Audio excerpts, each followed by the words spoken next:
जय महाकाली, महालक्ष्मी, महासरस्वती, माँ कामाख्या, 10 महाविद्या। जय भैरव बाबा, जय हनुमान जी, जय सद्गुरुदेव महाराज। श्रीमद् देवी भागवत महापुराण द्वितीय स्कंद का 5वां भाग, 5वां अध्याय, 5वां अध्याय की कथा हम लोग सुनेंगे। इस कथा में मत्स्यगंधा सत्यवती को देखकर राजा शंतनु का मोहित होना, भीष्म द्वारा आजीवन ब्रह्मचर्य व्रत धारण करने की प्रतिज्ञा करना और शंतनु का सत्यवती से विवाह। ऋषिगण बोले, हे लोमहर्षण तन्मय सूत जी, आपने शापवश 8 वसुओं के जन्म तथा गंगा जी की उत्पत्ति का वर्णन किया। हे धर्मज्ञ व्यास जी, सत्यवती नाम की साध्वी माता जो पवित्र गंध वाली थीं, वे राजा शंतनु को पत्नी रूप में कैसे प्राप्त हुई, यह हमें विस्तार के साथ बताएं। महान धर्मनिष्ठ राजा शंतनु ने निषाद पुत्री के साथ विवाह क्यों किया? हे सुव्रत, यह बताकर आप हमारे संदेह का निवारण कीजिए। सूत जी बोले, राजश्री शंतनु सदा अखेट करने में तत्पर रहते थे। वे वन में जाकर मृग, महिष तथा रुरु मृगों का वध किया करते थे। राजा शंतनु केवल 4 वर्ष तक भीष्म के साथ उसी प्रकार सुख से रहें जिस प्रकार भगवान शंकर कार्तिकेय के साथ आनंद पूर्वक रहते थे। एक बार वे महाराज शंतनु वन में बाण छोड़ते हुए बहुत से गेंडों तथा सुअरों का वध करते हुए किसी समय नदियों में श्रेष्ठ यमुना के किनारे जा पहुँचे। राजा ने वहाँ पर कहीं से आती हुई उत्तम गंध को सूंघा। तब उस सुगंधित के उद्गम का पता लगाने के लिए वे वन में विचरने लगे। वे बड़े असमंजस में पड़ गए कि यह मनोहर सुगंधित न मदार पुष्प की है, न कस्तूरी की, न मालती की, न चंपा की और न तो केतकी की ही है। मैंने ऐसी अनुपम सुगंधि का पूर्व में कभी नहीं अनुभव किया था। इस दिव्य सुगंधित को लेकर सुंदर वायु बह रही है। मेरी घ्राणेन्द्रिया को मुग्ध कर देने वाली यह वायु कहाँ से आ रही है? इस प्रकार सोचते विचारते राजा शंतनु गंध के लोभ से मोहित सुगंधित वायु का अनुसरण करते हुए वन प्रदेश में विचरण करने लगे। उन्होंने यमुना नदी के तट पर बैठी हुई एक दिव्य दर्शन वाली स्त्री को देखा, जो मलिन वस्त्र धारण करने और श्रृंगार न करने पर भी मनोहर दिख रही थी। उस श्याम नैनों वाली स्त्री को देखकर राजा आश्चर्य में पड़ गए और उन्हें इस बात का विश्वास हो गया कि वह सुगंधी इसी स्त्री के शरीर की है। उसका अद्भुत एवं अतिशय सुंदर रूप सब प्राणियों का मन स्वाभाविक रूप से अपनी ओर आकर्षित करने वाली सुगंधी उसकी अवस्था तथा महान तथा उसका वैसा शुभ नव यौवन देखकर राजा शंतनु को महान विस्मय हुआ। यह कौन है और इस समय यह कहाँ से आई है? यह कोई देवांगना या मानवीय स्त्री या कोई गंधर्व कन्या अथवा नाग कन्या है? मैं इस सुगंधा कामनी के विषय में कैसे जानकारी प्राप्त करूं? इस प्रकार विचार करके भी वे राजा सब कुछ निश्चय नहीं कर सके। तब तत्क्षण गंगा जी का स्मरण करते हुए वे काम के वशीभूत हो गए और तट पर बैठी हुई उस सुंदर स्त्री से पूछा, हे प्रिय, तुम कौन हो? किसकी पुत्री हो? हे वरूरी, तुम इस निर्जन वन में क्यों बैठी हो? हे सुनैने, क्या तुम अकेली ही हो? तुम विवाहिता हो या कुमारी, यह बताओ। हे अराल नेत्रे, तुम जैसी मनोहर स्त्री को देखकर मैं कामतुर हो गया हूँ। हे प्रिय, विस्तार पूर्वक मुझे यह बतलाओ कि तुम कौन हो और क्या करना चाहती हो। महाराजा शंतनु के वचन सुनकर वह सुंदर दांतों वाली तथा कमल के समान नैनों वाली स्त्री मुस्कुराकर बोली, हे राजन, आप मुझे निषाद कन्या और अपने पिता की आज्ञा में रहने वाली कन्या समझे। हे नृपेंद्र, मैं अपने धर्म का अनुसरण करती हुई जल में नौका चलाती हूँ। हे अर्थपते पिताजी अभी ही घर गए हैं। आपके सम्मुख यह बातें मैंने सत्य कही है। यह कहकर वह निषाद कन्या मौन हो गई। तब काम से पीड़ित महाराज शंतनु ने उसे कहा, मुझ कुरुवंशी वीर को तुम अपना पति बना लो, जिससे तुम्हारा यौवन व्यर्थ न जाए। मेरी कोई दूसरी पत्नी नहीं है, अतः हे मृगनयनी, तुम मेरी धर्म पत्नी बन जाओ। हे प्रिय, मैं सर्वदा के लिए तुम्हारा वशवर्ती दास बन जाऊंगा। मुझे कामदेव पीड़ित कर रहा है। मेरी प्रियतमा मुझे छोड़कर चली गई है, तब से मैं अपना दूसरा विवाह नहीं किया। हे कांते, मैं इस समय विदुर हूँ। तुम जैसी सर्वांग सुंदरी को देखकर मेरा मन अपने बस में नहीं रह गया है। राजा की अमृत रस के समान मधुर तथा मनोहरी बात सुनकर वह दास कन्या सुगंधा सात्विक भाव से युक्त होकर धैर्य धारण करके राजा से बोली, हे राजन, आपने मुझसे जो कुछ कहा है वह यथार्थ है, किंतु आप अच्छी तरह जान लीजिए कि मैं स्वतंत्र नहीं हूँ।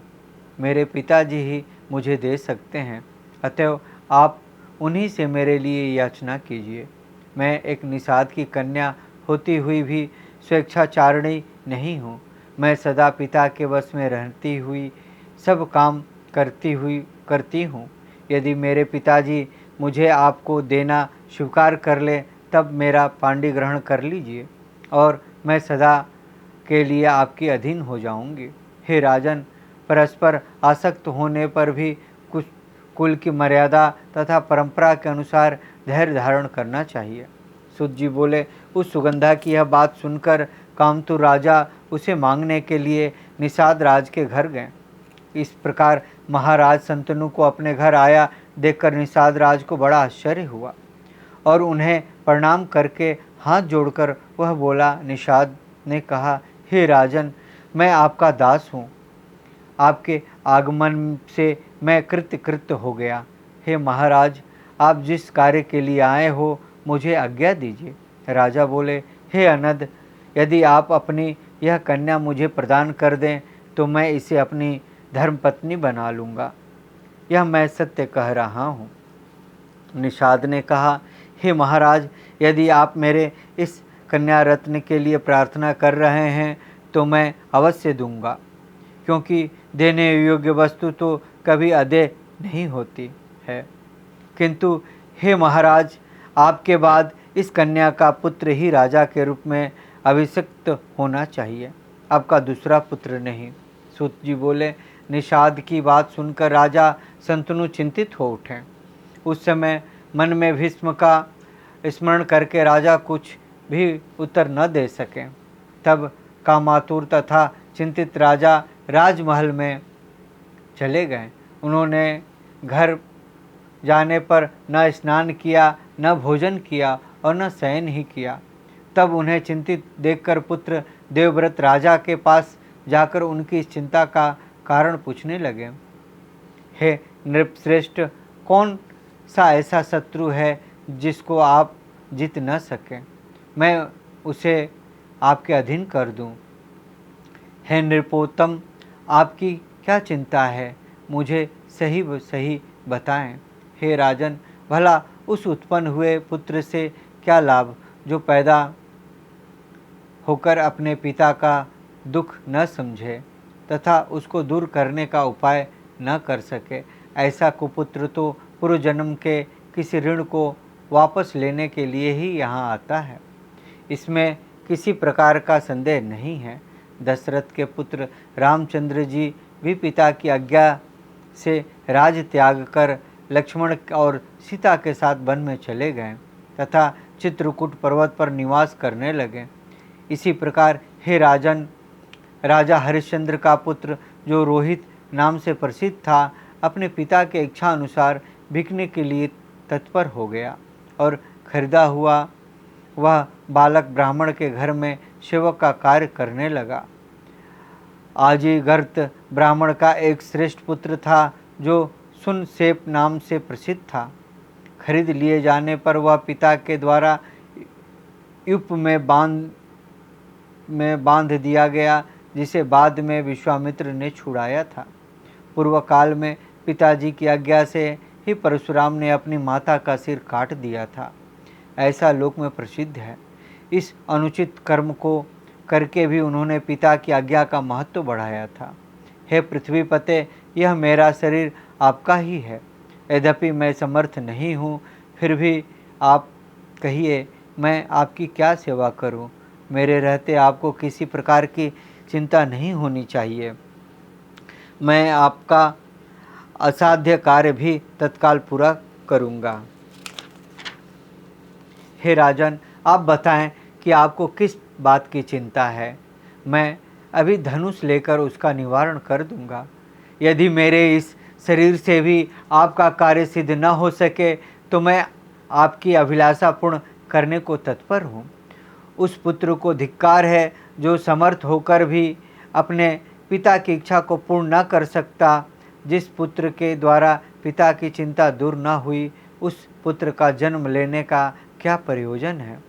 सुत जी बोले, अपने पुत्र गंगे का वचन सुनकर महाराजा शंतनु मन में लज्जित होते हुए उससे शीघ्र ही कहने लगे। राजा बोले, हे पुत्र, मुझे यही महान चिंता है कि तुम मेरे इकलौते पुत्र हो। यद्यपि तुम बलवान, स्वाभिमानी, रण क्षेत्र में पीठ न दिखाने वाले साहसी पुत्र हो, तथापि केवल एक पुत्र होने के कारण मुझ पिता का जीवन व्यर्थ है। क्योंकि यदि कहीं किसी समर में तुम अमर गति प्राप्त हो गई तो मैं असहाय होकर क्या कर सकूँगा। यही मुझसे बड़ी चिंता लगी है। इसी कारण मैं आजकल दुखित रहता हूँ।